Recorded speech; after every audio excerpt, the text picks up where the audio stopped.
Assalamualaikum warahmatullahi wabarakatuh. Bismillah, alhamdulillah, alhamdulillahilladzi an'ama alaina binikmatil iman wa basyara ibadahu al-mu'minina biduhuli syahri Ramadan.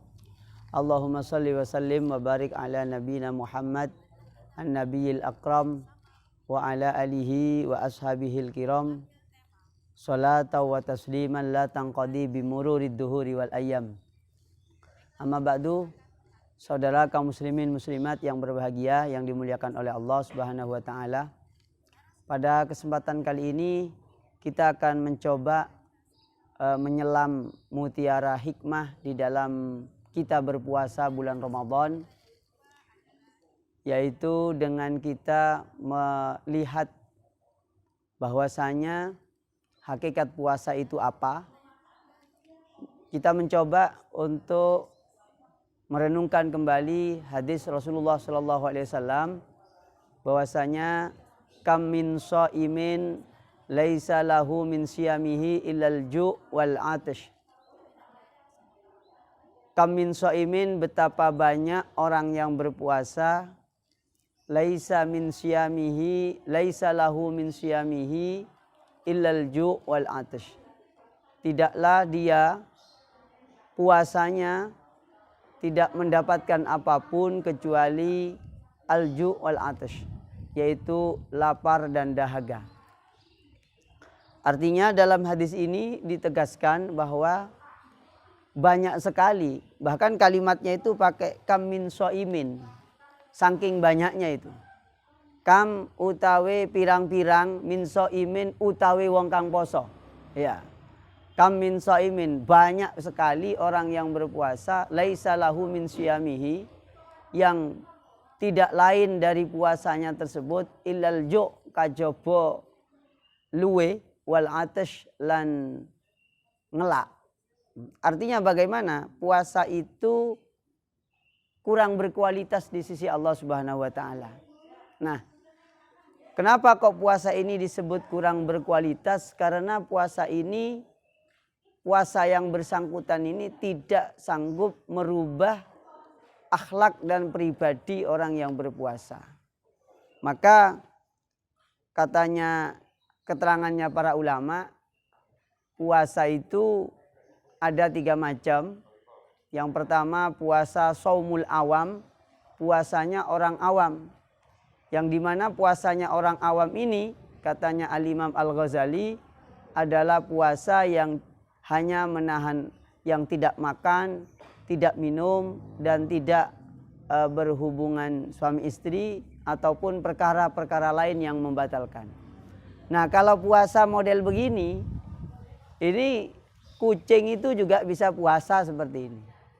Jadi kucing, kambing itu juga bisa puasa. Kalau cuma menahan lapar, tidak makan, tidak minum, ataupun tidak melakukan perkara-perkara yang membatalkan yang lain.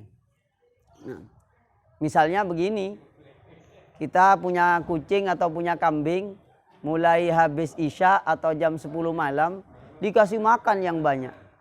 Kucingnya yang kita miliki itu kasih makan, mulai kasih telur, kasih ayam, kasih daging tongkol, ya, kasih tongkol dan macam-macam. Pokoknya kesukaannya kucing itu apa dikasihkan. Nanti jam 4 pagi kita kerangkeng si kucing ini, ya, kucingnya dikerangkeng, tidak dipertemukan dengan suaminya, ya, tapi suaminya kucing maksudnya, atau tidak dipertemukan dengan istrinya kucing maksudnya. Maka insya Allah mulai jam 4 pagi sampai jam 6 sore atau jam 6 awal malam itu, insya Allah kucing ini masih akan tetap hidup. Artinya bagaimana kalau puasa itu hanya menahan seseorang untuk tidak makan dan tidak minum, atau tidak melakukan persoalan-persoalan perbuatan yang membatalkan puasa, maka sejatinya selain manusia itu juga bisa. Makanya ini disebut shaumul awam. Secara fikih sah, secara fikih itu sudah sah. Tapi secara hikmah, filosofinya puasa itu adalah bagaimana orang itu merubah, bukan hanya tidak makan, secara badan dia tidak, secara fisik dia tidak makan, tidak minum, akan tetapi merubah kepribadiannya, maka hendaknya dengan berpuasa kita itu naik tingkat kepada saumul khusus atau saumul khas. Puasanya orang-orang yang istimewa di hadapan Allah Subhanahu wa taala, yaitu meninggalkan semua perbuatan-perbuatan dosa, yaitu perbuatan yang dilakukan oleh anggota tubuh kita itu kita tinggalkan. Nah, ini masuk pada tingkatan saumul khusus, puasanya orang-orang yang istimewa di hadapan Allah Subhanahu wa taala, yaitu kaful jawarih anil asam, meninggalkan atau mencegah diri anggota tubuh kita ini tidak berbuat dosa. Ini saumul khusus. Kalau saumul khususil khusus itu sepertinya ini belum bisa kita lakukan karena begitu rumitnya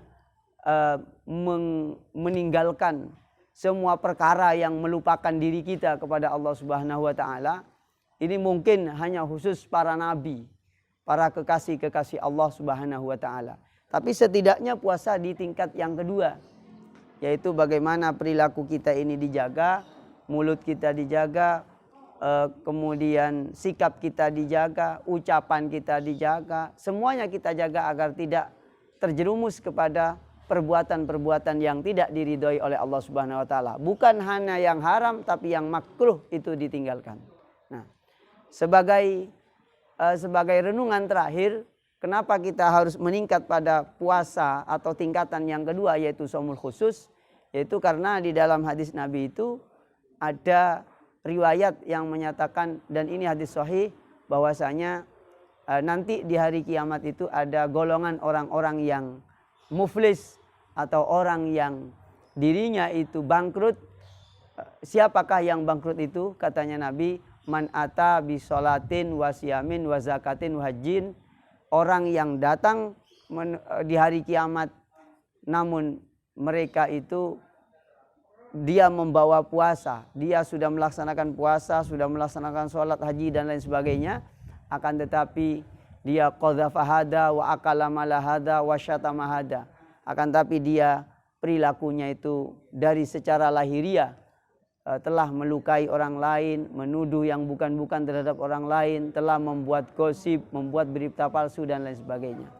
Nah, ini menunjukkan bahwasanya puasa yang tidak sampai merubah perilaku seseorang itu dikategorikan puasa yang masih tingkatan dalam tanda petik puasa primitif. Ya, yang mana binatang lain selain manusia itu masih bisa juga melakukannya. Terima kasih. Semoga dengan bulan puasa ini kita bukan hanya menahan lapar dan dahaga, melainkan juga bisa mengubah perilaku kita menjadi perilaku yang positif. Assalamualaikum warahmatullahi wabarakatuh.